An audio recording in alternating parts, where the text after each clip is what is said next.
Good morning, everyone. Thank you, judges, for being here and giving us your attention. Hopefully this debate will be interesting enough to keep your attention. Thank you so much to my opponent for showing up. I can't wait to debate you this morning. Just really quickly, I'd like to go over some definitions for this resolution. There should be no term limits on the presidency. Our first definition is should. It basically just means that it would be a good idea, right? So it would be a good idea. The second definition is no. That is just the common definition of absolutely none. Should not exist. Term limits is defined as a statutory limit on the number of terms an official may serve. And presidency, of course, is the office of president. Our weighing mechanism today is preponderance of appearance. That means whichever opponent is dressed the best. No, kidding. It's preponderance of evidence, which means whichever opponent has the most and the best evidence should win the debate.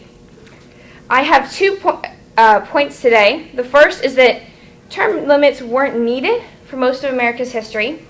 And the second is that term limits should be self-regulating, so there shouldn't have to be legislature affecting them.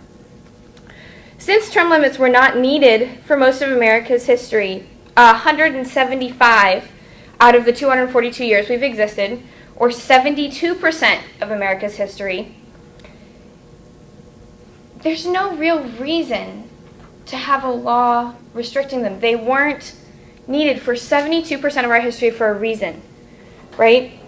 And not only were they not used for most of our history, they only became a possible issue in 1945. Somebody decided to pass a law, not only a law, but a constitutional amendment affecting this in 1947. In terms of government and how fast they make their decisions, that's essentially impulse buying. They went, what if let's do it. And this lack of pondering, like it took to get women's suffrage or to get rights for different races, there's a reason that took so long, is everyone had to go back and forth and they had to come up with a firm stance on why we're doing what we're doing. 2 years is not enough time for that back and forth required. My second point is that term limits should be self-regulating. Before 1947, when the 22nd Amendment was passed, 17 of the 37 presidents ran again. Sometimes they ran 3 times, sometimes they ran 4 times, but 17 of them ran for re-election. Of these 17, 9 failed to get re-elected at least once. 53% of reruns failed to get elected. John Quincy Adams, Van Buren, Tyler, Fillmore, Pierce, Harrison, Taft, Hoover. They all ran again, and they all failed. Because America looked at what they were doing and said, no, thank you. You had your shot. We're good. It's someone else's turn. The fact that America didn't just go, you know what, you're president. You're not like terrible. We'll just keep it. That should give everyone the confidence to know that the system we have in place is going to regulate our presidents. We don't have to be concerned about someone seizing a ridiculous amount of power or someone destroying our country, because the American people have control. There are also times when having more than one leader is a benefit. No, not more than one leader. Having one leader over more than 8 years is a benefit. In times of war, having one centralized mind behind the efforts for the entirety of the war can give the cohesion needed that can be the decision between life or death for some troops, can be the decision between winning the war and losing the war. In times of civil unrest, having one figurehead to turn to, who the people trust, that's a good thing. So we know that we can not only trust the American people to ensure that the presidents they choose are the presidents they want, we have the ability to trust them to know this person is doing a good job and they can stay more than 8 years and we still be safe. So my 2 main points are that term limits were not needed and were decided on too quickly, and that they'll be self-regulatory. We don't have to be concerned about America not knowing what they're doing. Thank you. Yes, thank you.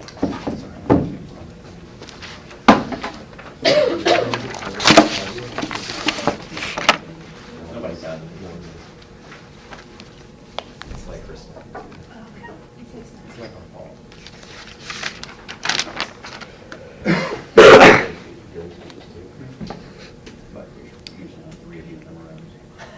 All right, are the judges ready?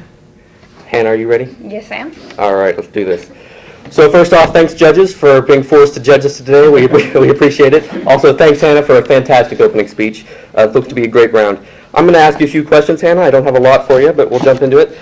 First off, you only had 2 contentions, am I right? Yes. Okay, and the tags for those contentions were?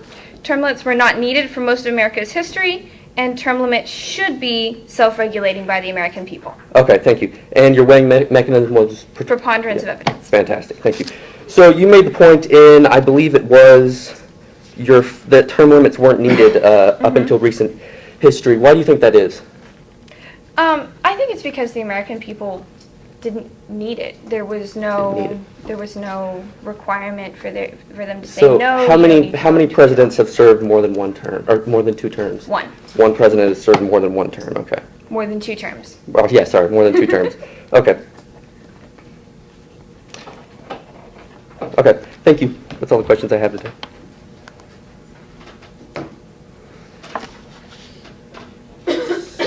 Is it 6 minutes? 5 minutes? 6 minutes? All right. So once again, thanks to our judges, and thanks to Hannah for humoring me in that cross-examination. We're going to jump right into some rebuttal of Hannah's weighing mechanism, actually. I agree with all of her definitions, but I would like to propose that the weighing mechanism, instead of being preponderance of evidence, be cost-benefit analysis. I believe this is a more accurate representation of getting at the heart of whether or not there should be no term limits on the presidency, because there's going to be a cost to this and there's going to be benefits to this, and I think it is a matter of weighing the two rather than just a preponderance of evidence of whether or not we should do this. So I think that's a more accurate representation of the resolution, and that's why I proposed that. Jumping into Hannah's first point here, she said that up until recent history, presidents haven't, the United States hasn't needed to regulate term limits. And as we revealed in the cross-examination, the reason for this, the reason that term limits weren't needed, because up until FDR, all presidents, it was kind of an unspoken rule that all presidents would only serve 2 terms. They were following an example that George Washington set. So once FDR actually went into power, we saw, once FDR actually went for his, I think it was his 3rd term, that's when they regulated it, because it was actually needed. So, yeah, into her second point here, she said that 9 of the 17 presidents, I believe it was, who have gone for another term have failed. And the fact that this has been the case so far does not mean it always will be, which I'm going to be talking about how this can go, how no term limits can go wrong in my contentions. She said, yes. So she said, yes, so she went on to say that in times of war, it's useful to have a president serving more than 1 term. And this was the case with FDR. This is why he was elected for a 3rd term. Once again, I'm going to be talking about how that went slightly lopsided and how that wasn't actually good for the American people in my contentions, which I need to get onto now. I actually have 4 contentions today. Not sure if I'll be able to get to them all, but my first is efficiency, my second is reduced corruption, my third is increased stability, my fourth is change. Again, that's efficiency, reduced corruption, increased stability, and change. My first contention, efficiency. Term limits actually allow for, actually block off political stagnation. What I mean by political stagnation is that we'll get to a point where no policies are being made and no forward progress is actually being made for the nation. This is because leaders with term limits feel pressure to fulfill all their campaign promises and to leave with a positive legacy by the end of their 2 terms. So yeah, that's one way that term limits are beneficial. Another is that they reduce corruption, which is my second contention. According to America's Quarterly Government, The longer a chief executive holds power, the more the delineation between the state and the ruling party becomes blurred. And we've seen this in many countries throughout Latin America. We've seen this with Peru's Alberto Fujimori, who, despite public opposition in 2000, still won the election through bribery, through intimidation, through the power he had amassed, through having no term limits. Again, this is despite public opposition. The public didn't want him in power, but the fact that he had no term limits allowed him to be into power. And this is why this can go bad. And this is why, after FDR broke the standard that Washington set, they put the policy in place. And again, this is the case throughout much of Latin America, according to America's Quarterly. It's deposing a president in Latin America is very, very difficult now because of the lack of term limits and the power and the corruption that they have on their side. My third contention: increased stability. What I mean by increased stability is that the government and the democracy is going to stay stable with term limits. So in term limits ensure that the opposition is going to stay a loyal opposition. And what I mean by a loyal opposition is that they're not going to try and pull any coups. They're not going to play dirty, essentially. And this is very necessary for the stability of our government, for the stability of the democracy. And because they're not going to pull any coups, because they know they have a chance to win fair and square later in the year. This also ensures that parties that are not currently in power maintain relevancy and aren't just kicked to the sideline, once again, to ensure that the delineation between the state and the ruling party doesn't become blurred. Also, we've seen, again, according to America's Quarterly, public perception has increased in these things, which is, according to America's Quarterly, a sign that democracy is strong. Public perception of democracy is strong. It's a good sign that the democracy is stable. My fourth contention: change. Washington, some of the greatest rulers of our country have stated that term limits are necessary for democracy. Washington himself stepped down after 2 terms because he believed that one man shouldn't rule our government, right? And that was against what our new government is about. Obama also said the same.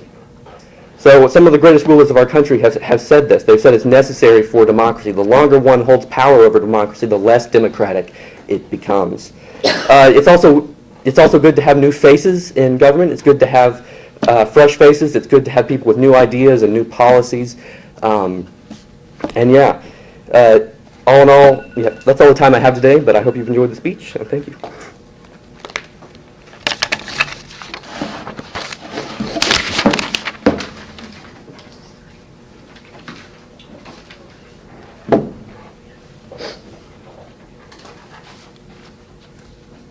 Are you ready, judges? Are you ready? I am. Thank you so much for that fantastic negative speech. I do have a couple questions for you. You said that it increases efficiency because there's a pressure to complete everything you said you were going to complete. Would not continue to have elections, but allowing people to stay in office longer have that same effect? They never know when they're going to get dethroned? No, actually, I don't believe it would, because they have an indefinite amount of time, especially with Alberto Fujimori. He doesn't have to have the public on his side. He just has the power that he has, and that keeps him in power. So what we see there is he has nothing to worry about, so he doesn't feel the need to enact his policies. Would you not say that the structure of the governments you've been listing are significantly different than the structure of our own? They're all democracies. In the case of Peru, it certainly was. So. Do these governments have a House of Representatives and a Senate or some equivalent? I'm not aware of that, no. Okay. My final question is, you said that George Washington stated that term limits are necessary. May I ask where you got that information? It's a well-known quote from Washington, I believe.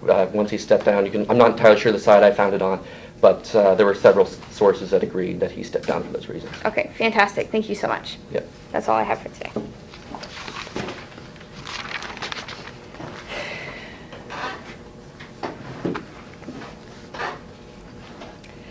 Judges ready? So I would like to briefly touch on his arguments against my case. For my first point, he said that the only reason that it was enacted, the 22nd Amendment was enacted, is because somebody went over the kind of status quo at that time. There was kind of an unspoken rule that you only had 2 terms, and that was it. However, as I stated in my second point, there were several people who attempted to get 3 terms. It wasn't like people just went, I run 3 terms, I step out of government. They would run for 2 terms, they would get elected for 2 terms, and they'd try again. But the American people said, no, you're done. So that ties in very well with my second point, where he said that only one president so far has ever broken the 2-term limit, which is FDR, of course, in a time of war.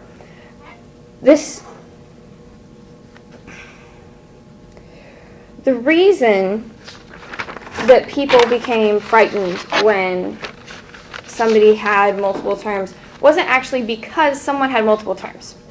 It happened to be at the same time that we were dealing with Nazi Germany and Stalin. We were dealing with dictatorships, and there was an immediate fear response that we don't want that to happen to us, that rushed the decision-making and rushed the creation and ratification of the 22nd Amendment.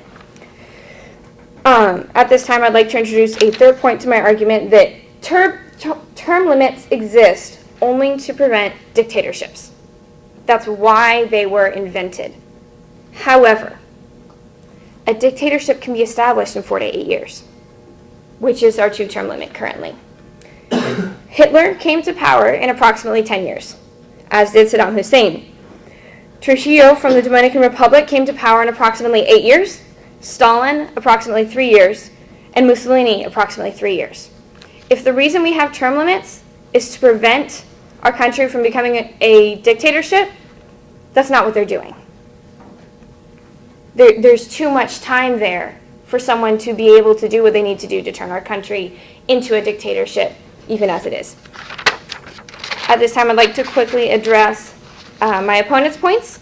Number one, he said that it is more efficient to have these term limits, that it rushes people to get done everything they need to get done. However, I'd like to suggest that perhaps rushing to get things done isn't the best way to go about doing government.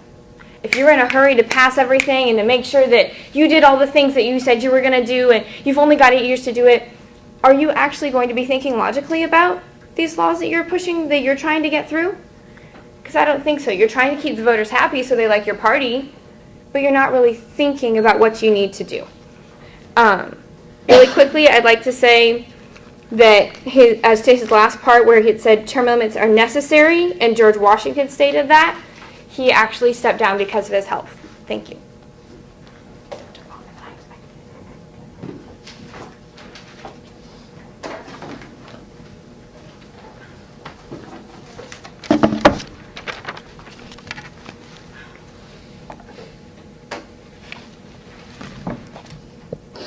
I believe it's 5 minutes? 5 minutes, okay. All right, so thanks, Hannah, for a fantastic rebuttal, and thanks for our judges for sticking with us so far. We're going to jump right into this debate. I'm going to assume, because Hannah didn't refute my weighing mechanism interpretation, that she agrees with that, and that we are now arguing cost-benefit analysis rather than preponderance of evidence. I would also like to note that she introduced a third contention in her rebuttal, and I would also like to note that she did not address my increased stability and change contentions, I believe. So that was contentions number 3 and 4. Yep. So first off, she said that FDR, that the other presidents didn't get the chance to get the other presidents that ran for another term didn't get the chance to come into power, and thus we see that America is self-regulating on this matter. That's true. They didn't get the chance to come into power, but when FDR did get into power, we saw serious power growing over his third terms. FDR started practicing. Actually, he had a bit of a chokehold on the media. He had lots of things that were leaning towards, I don't know what the word would be, but not what this country was founded upon. Yeah. She also went on to say that I will admit, I concede that a dictatorship can be established in 4 years, but I don't understand why giving a person more time to establish a dictatorship is helpful, and why simply because a dictatorship can be established in 4 years means that we should give people an indefinite amount of time in office. I don't see how that's relevant to the issue here. She rebutted my first contention talking about efficiency. She said that sometimes enacting policies quickly is not the way that government should be run. I'm going to point to Brazil, which, as a result of I believe that once again this is according to America's Quarterly Government. As a result of 2-year term limits in Brazil, the government has managed to address the country's major issues through consensus, right? Through having term limits, right? Nationally or internationally acclaimed anti-poverty programs, long-term investments in private education. The government has benefited from this. The government has benefited from this, so it is efficient. We see that more gets done with this. So she also said that Washington stepped down because of health reasons. This is true. Washington did step down because of health reasons, but it was also his belief that that America shouldn't be ruled by one person. I believe he has a quote for this. I don't have the quote for you guys today. I'm very sorry about that. But you can look it up after the debate if you'd like. I also point to Obama, another ruler who said that we should only have one ruler, and that this is necessary for democracy. Now I'm going to get to the points that Hannah didn't address, which is increased stability and change. In the last minute and 30 seconds I have, I'm going to just go back over these points again to really hammer them in. Increased stability. Again, the opposition stays loyal, no coups, etc., no dirty play. This ensures stable democracy. We've seen with term limits that public perception of democracy is enhanced, according to America's Quarterly. We've seen that public perception of democracy is enhanced. We've seen that this is a clear indication of government stability. Now, I realize that I almost forgot my voters there, so I won't forget my voters. First off, cost-benefit analysis, the Wang mechanism. I don't think Hannah has shown us any real evidence that the benefit of having no term limits is better than the cost of having no term limits and the risk of undermining what this country was founded upon. I don't think that she's shown, as according to George Washington. Second off, if you believe in democracy, if you believe that we should have a stable government, that we should have a government where everybody has a turn, everybody gets a chance to ride the bike, then I urge you to vote negative today. Once again, cost-benefit analysis. I think it is my strongest voter here. It's the Wang mechanism. Hannah hasn't shown us enough of a benefit here. I believe I've shown you the cost with Alberto Fujimori and the power actually being stripped away from the public and into his hands. And that's all the time I have today. Thank you for a wonderful debate, Hannah, and thank you for doing us, judges.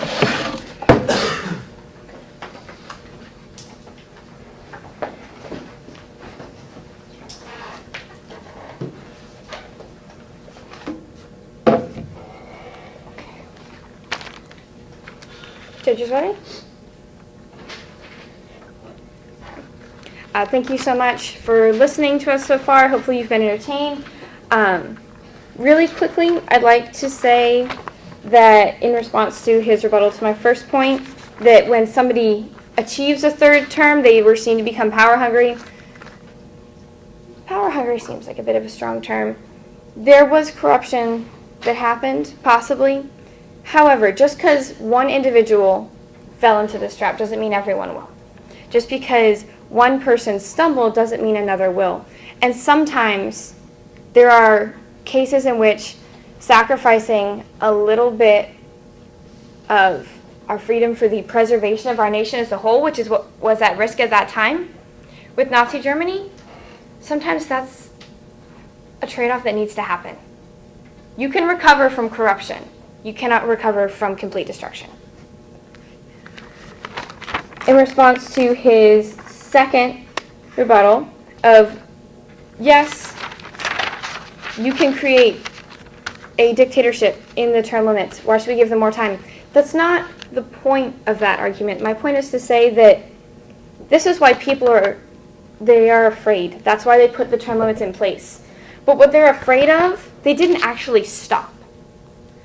It's like throwing a stick at a flood. It didn't do anything, right? So why would we have a law that's ineffectual when we can devote that time, that effort that we spend enforcing this law and possibly robbing ourselves of some very valuable precedents, ensuring that they get a longer time in office? Why would we, for fear of something that's still going to happen, why would we rob ourselves of the chance of having someone in office who knows what they're doing, who everyone trusts? In response to his points, very quickly, I'd like to say that, let me see. He stated that it increases stability if we have these term limits, right? You don't get coups, you don't get violent reactions. I would just like to point out that every president who's been assassinated has not run more than 2 terms. So adding a term limit doesn't prevent dirty play at all. Every president that's been assassinated has stayed under the unspoken limit before and after the 22nd Amendment came into play. In response to his final point that term limits are necessary, that we've had presidents that supported them, he's only quoted 2 of how many presidents? 44, I believe. So 2 of our 44 presidents are in support of this.